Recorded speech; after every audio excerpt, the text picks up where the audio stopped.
In the early days, there was a lot of talk about emotions, about ADN.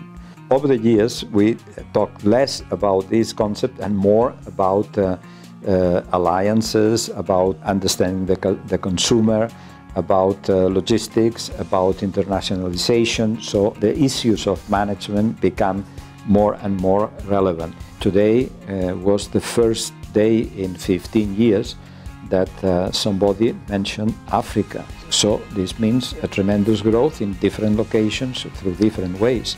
The luxury goods industry is a global industry. And I think managing these global industries and maintaining the local ability to adapt to the different markets is definitely one challenge coming up for most companies. I think that companies that have more of a European exposure and are more limited, especially if they're exposed to the European domestic consumer, they're going to be worse off. And there's not much that they can do to offset that other than build their brands and tap into the global consumer trends. If you're thinking about selling into different countries, you need to plan for having, I think it's probably better to have distribution points in each country because you've got all of the duties and taxes, and that can be difficult. The brands, and especially the luxury brands, are customizing the product for the local usage, for the local consumer, as well as for the global consumer. The local customer is disappearing,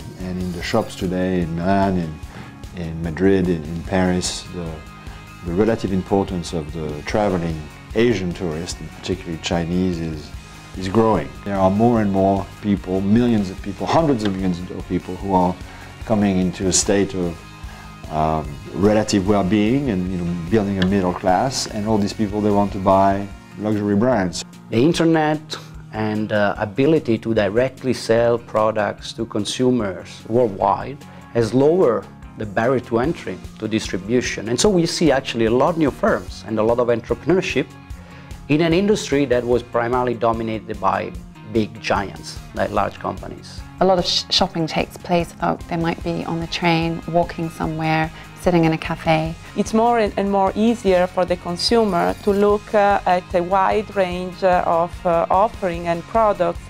One of the trends that is emerging is for online companies that have never had retail stores, and this gives these smaller companies an ability to have a presence in different cities and to have a lower cost of entry to the market. The industry has been growing very well, it's been growing profitably, and this has been surprising to many because of the stagnation in the economy, especially in Europe. When you look at Southern Europe, domestic demand, we calculate in 2012 has probably been on the negative by 25 or 30%, so a huge amount.